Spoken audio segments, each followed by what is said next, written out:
মাছে ভাতে খাওয়া বাঙালি, ছাপোষা আমরা বাঙালি, আমরা মানুষের জীবনযাপনের সঙ্গে সংলগ্ন হয়ে থাকা বাঙালি এবং শান্তিপ্রিয়। আমরা অন্য জাতির দিকে এইভাবে মারতে যাই না। তাহলে ভদ্র হিন্দু তারা হচ্ছে মূলত ডরপোক, আর সংখ্যালঘু, আদিবাসী এবং দলিত এদের মারতে হবে।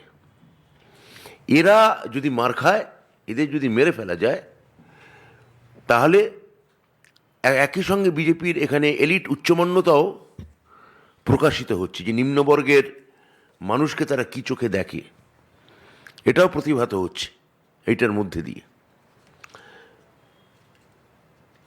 অন্তত 2000-এর বেশি পরিযায়ী শ্রমিককে, ভিন রাজ্যে বাঙালি শ্রমিককে হয়রানি করা হয়েছে, অবৈধ আটক করা হয়েছে। 107 জন বাঙালি শ্রমিককে আমরা উদ্ধার করেছি। মুখ্যমন্ত্রী বিশেষ উদ্যোগ নিয়ে তাদের ছাড়িয়ে নিয়ে এসছেন। কিন্তু এই অন্য রাজ্যে এই যে আমাদের যে প্রভিন্সিয়াল, এই যে সঙ্ঘীয় ধাঁচা, এই যে ফেডারেল স্ট্রাকচার, এটা দাঁড়িয়ে আছে প্রত্যেকটা রাজ্যের নিজস্ব গরিমার ওপর। আমরা বলতে পারি না যে হিন্দিভাষী মাত্র খারাপ, এ হয় না। হিন্দি একটা গ্রেট ভাষা, আঞ্চলিক ভাষা, আঞ্চলিক ভাষা। তামিল একটা গ্রেট ভাষা, আঞ্চলিক ভাষা। ওড়িয়াও তাই, বাংলাও তাই। তাহলে আপনি একদিকে বাংলা দখল করতে চান, সোনার বাংলা বলাতে চান, কিন্তু অন্য রাজ্যে বাংলা শুনলে তাকে মেরে দিচ্ছেন। এবং যার সুখেন মাহাতো, যদি তাকে খুব, আমরা ছবিটা তাঁর দেখিয়েছি, তাকে যদি আপনারা ক্লোজলি ফলো করেন, তার চেহারার মধ্যে, তার ধরনের মধ্যে কোথায় তারা বাংলাদেশি খুঁজে পেলেন আমি বুঝতে পারছি না। তাহলে বাংলাদেশিটা একটা অজুহাত, আর বাংলাদেশি বলেই তাকে মেরে ফেলা যায় কিনা এটাও আমি জানি না। এটাও কি করে হতে পারে? অন্য রাজ্যের, অন্য দেশে যদি কোনো মানুষ যদি তাকে সন্দেহ হয়, তাকে আপনি রেখে পুলিশের হাতে তুলে দিন। তাকে একটা খাপ পঞ্চায়েত বসিয়ে মেরে ফেলছেন, তাকে চাঁদমারি করছেন, গণপিটুনি স্বীকার করাচ্ছেন। ওই প্রতিটি আদিবাসী, দলিত এবং সংখ্যালঘু ভাইয়ের চামড়ার মধ্যে, তার হত্যার মধ্যে, তার মৃত্যুর মধ্যে আমাদের 12 কোটি বাঙালির দীর্ঘশ্বাস মিশে আছে। এটা মাথায় রাখবেন। আপনি বাংলা বলার কারণে যেভাবে তাকে দাগিয়ে দিচ্ছেন, যেভাবে একঘরে করছেন, যেভাবে বাংলাকে ছোট করতে চাইছেন, এটা একটা সুপরিকল্পিত একটা প্ল্যান। আপনারা আসলে বাঙালির বিরুদ্ধে যুদ্ধ ঘোষণা করেছেন, আপনারা বাংলার বিরুদ্ধে যুদ্ধ ঘোষণা করেছেন, নিজের এই দেশের একটা অংশের বিরুদ্ধে যুদ্ধ ঘোষণা। এটা এইভাবে হতে পারে এ ভাবা যায় না। আমরা সাবেক যুগোস্লাভিয়ায় দেখেছি, যুগোস্লাভিয়া ভেঙে টুকরো টুকরো হয়ে গেছিল, 6টা ভাগে ভাগ হয়ে গেছিল। আজকে যুগোস্লাভিয়া নেই, সার্বিয়া, ক্রোয়েশিয়া, বসনিয়া, হার্ভেগোনিয়া, অনেকগুলো দেশ, আমি তার মধ্যে যাব না। কিন্তু আপনারা কি ভারতবর্ষকে সেরকম কয়েকটা টুকরোয় ভাগ করতে চান? আপনারা ফেডারেল স্ট্রাকচারের মূল তত্ত্বটাই মানছেন না, যে বিবিধের মাঝে দেখো মিলন মহান। আপনারা মনে করছেন বিবিধের মাঝে দেখো সংঘাতই একমাত্র সত্য। অর্থাৎ একটা পার্টিকেলের সঙ্গে আরেকটা পার্টিকেলের লাগিয়ে দাও, বাংলার সঙ্গে হিন্দির লাগিয়ে দাও, হিন্দুর সঙ্গে মুসলমানের লাগিয়ে দাও, ব্রাহ্মণের সঙ্গে দলিতের লাগিয়ে দাও, আদিবাসীর সঙ্গে কুর্মীর লাগিয়ে দাও। এবং আগেও আমরা বলেছি যে এমনকি আপনারা এই পর্যায়ে নিয়ে গেছেন, বঙ্কিমের সঙ্গে রবীন্দ্রনাথেরও লাগিয়ে দাও। আজকে এই যে আমার ভাই মহারাষ্ট্রে কাজ করতে গিয়ে মারা গেলেন, মুখ্যমন্ত্রী শুধু গভীর উদ্বেগ নয়, গভীর ক্ষোভ প্রকাশ করেছেন। মুখ্যমন্ত্রী বলেছেন যে যেভাবে বাংলা দখল করতে না পেরে এবং হিন্দি, হিন্দু, হিন্দুস্তান এই মডেলে বাংলাকে আঁটাতে না পেরে যেভাবে বাঙালির উপর আক্রমণ করা হচ্ছে, এটা একটা গর্হিত অন্যায়। সুখেন মাহাতোর মৃত্যু, অনেক মৃত্যুর ভিড়ে আপনারা হারিয়ে দিতে চাইবেন, কিন্তু জঙ্গলমহলের মানুষ, পুরুলিয়ার মানুষ, বাঁকুড়ার মানুষ তারা উত্তর দেবেন। মনে রাখবেন, আমাদের পার্টির এমএলএরাই তার বাড়িতে গেছেন, দেখা করেছেন। আপনাদের ওখানে স্থানীয় যারা জনপ্রতিনিধি আছেন, কেউ যাননি ওর বাড়িতে।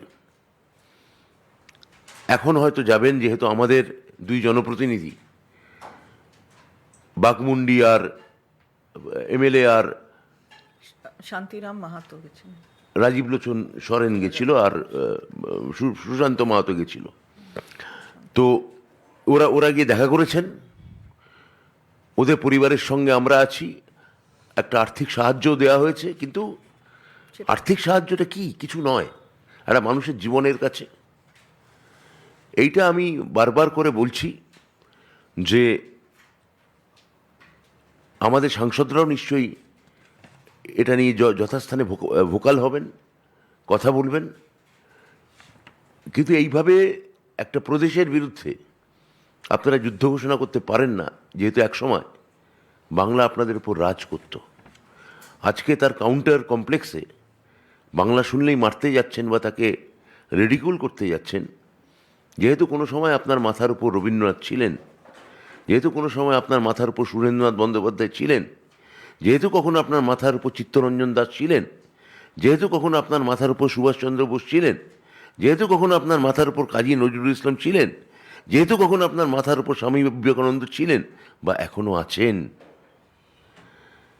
সেই জন্যে এই কমপ্লেক্স থেকে আপনারা বাংলা ভাষা শুনলেই বাঙালিকে মারতেই যাবেন, এটা ঠিক না। আমরা আপনাদের ভাষাকে সম্মান করি, আপনাদের সাংস্কৃতিক বৈচিত্র্যকে সম্মান করি, আপনাদের খাওয়া দাওয়াকে সম্মান করি, আপনাদের পোশাককে সম্মান করি, আপনাদের আলাদা এক্সপ্রেশন, যে লাইফ এক্সপ্রেশন, সেটাকে সম্মান করি। আপনারাও বাংলা বাঙালিকে সম্মান করতে শিখুন। কেন এখানে বছরের পর বছর মমতা বন্দ্যোপাধ্যায়ের নেতৃত্বে তৃণমূল কংগ্রেস এখানে শাসনে থাকে, আগামী দিনেও থাকবে, তা অনুধাবন করার চেষ্টা করুন। কেননা এতগুলো ধর্ম, এতগুলো ভাষা, এতগুলো জাতপাত, এবং মনে রাখবেন শুধু পশ্চিমবঙ্গে জেনে রাখবেন ২৫০০-এর উপর ভাষা আছে, উপভাষা ধরে বলছি। বাংলা ভাষারই এতগুলো ভ্যারিয়েশন আছে, সেগুলোকে সবকটাকে আমার মুখ্যমন্ত্রী মর্যাদা দেন। তা যে ভাষা আমার ধ্রুপদী ভাষা, যে ভাষা আমার লোকায়ত ভাষা, যে ভাষা আমার প্রাকৃতিক ভাষা, তাকে আপনি ছোট করতে পারেন না। আমার সতীর্থ চন্দ্রিমা ভট্টাচার্য বলেছেন, আমিও এটা জোর গলায় বলতে চাই, আমাদের পার্টির পক্ষ থেকে বলতে চাই, এবং আমাদের নেতা অভিষেক বন্দ্যোপাধ্যায় ইতিমধ্যেই বলেছেন যে এই ঘটনা যদি ঘটতে থাকে পরপর, তাহলে নির্বাচনের সময় যে প্রাক্কালে এই ধরনের ঘটনা, যে ধরনের একটা অসহিষ্ণুতার বাতাবরণ তৈরি করে রাজ্যে, এটা একেবারেই কাম্য নয়। আপনাদের অনেক ধন্যবাদ এখানে আসার জন্যে। আপনাদের যদি কোনো প্রশ্ন থাকে, এবার আছে চন্দ্রিমাদি কামের দুটো। সঙ্গে আমি মাননীয় মন্ত্রীর বলেছেন স্লোগানটা, যে বাঁচতে চাই বিজেপি তাই, ঠিক কথাই বলেছে, যে মারতে চাই মুন্ডু চাই, বাঙালির মুন্ডু চাই, বাঙালির মুন্ডু চাই। আরেকটাও বলছি, তাহলে কি বাঁচতে গেলে বিজেপি করতে হবে, মানে বাঁচতে চাই বিজেপি তাই, আমাকে বাঁচতে হলে বিজেপি করতে হবে, নইলেই মরতে হবে, না হলে মরতে হবে। এইটা কি স্লোগান? কারণ সেটাই তো মনে হচ্ছে। মাননীয় স্বরাষ্ট্রমন্ত্রী এসছেন, এসে এখানে বললেন ২১টা রাজ্যে রাজত্ব করছেন, তাও তুষ্টি হয়নি, সন্তুষ্ট নন উনি, উনি বাংলার দিকে তাকিয়ে আছেন। তা বাংলার দিকে তাকিয়ে আছেন মানে হচ্ছে যে মারো, যদি বাঁচতে হয় তাহলে বিজেপি করতে হবে, না হলে মরতে হবে। এইটাই তো বোঝা যাচ্ছে এখান থেকে। আমরা তাই তো বলছি যে এটা হচ্ছে, এটা কি। এবার আপনাদের প্রশ্ন থাকলে করুন।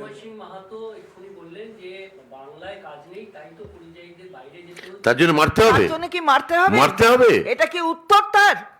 এটা কি উত্তর? আমার এখানে বাংলায় কি আমার এখানে অন্য রাজ্যের পরিযায়ী শ্রমিক আছেন না? আমি কি হিন্দি ভাষা শুনে মারতে যাব? মারতে যাব? বা ওড়িয়া ভাষা শুনলে মারতে যাব? বলুক না, এটা এটা দেশের আইন হোক যে ওর পরিযায়ী শ্রমিক অন্য জায়গায় গেলে মেরে দিতে হবে, এটা দেশের আইন হোক। বাংলায় লক্ষ লক্ষ জ্যোতির্ময় পরিযায়ী বাবু শ্রমিক কি আছেন। বলেছেন নিজে জানেন না? তিনি নিজে জানেন না, তিনি নিজের পদের অমর্যাদা করছেন এই সব কথা বলে। বিজেপি শাসিত রাজ্যগুলোতে যে দিনের পর দিন বাঙালি শ্রমিকদের উপর নির্যাতন, হত্যার ঘটনা ঘটছে এবং সেটা কমছে না, তাকে বেড়েই চলেছে, তাহলে কি বিজেপি শাসিত রাজ্যগুলো থেকে তারা যারা প্রশাসন চালাচ্ছে সেখানে যে কঠোর বার্তা দেওয়া উচিত ছিল, সেই বার্তায় কোথাও খামতি আছে? ফলে অবশ্যই সেই বার্তা দেওয়া হচ্ছে না, তো হচ্ছে না বলে এরকম পরপর এই ধরনের জঘন্য ঘটনা ঘটছে, ঘৃণ্য ঘটনা ঘটছে। এটা তো হতে পারে না। ভারতবর্ষের দেশের একটা আইন আছে, তো আমরা তো বারবার বলছি সংবিধান আছে, আইন আছে। নিশ্চয়ই যদি কোথাও মনে হয় যে কেউ অন্য দেশ থেকে এসছে, তাকে পুলিশের হাতে তুলে দিন, তাই বলে তাকে একটা যা খুশি আখ্যা দিয়ে দেবেন। আর বড় বড় কথা বলছেন আদিবাসীদের নিয়ে, পিছিয়ে পড়া শ্রেণী নিয়ে বড় বড় কথা, আর সেখানে গিয়ে একটা আদিবাসী শ্রেণীর মানুষকে এইভাবে মেরে ফেললেন। পরিযায়ী হওয়া কি অন্যায় কিছু নাকি? এখানেও তো অনেক পরিযায়ী আছে, আমরা তো তাদের ওপর এই ধরনের কোনো অত্যাচার, মানে অকথ্য তো বাদ দিন, কোনো অত্যাচারই হয় না, তারা সম্মানের সঙ্গে এখানে থাকেন, এটা নিশ্চয়ই সবাই স্বীকার করেন।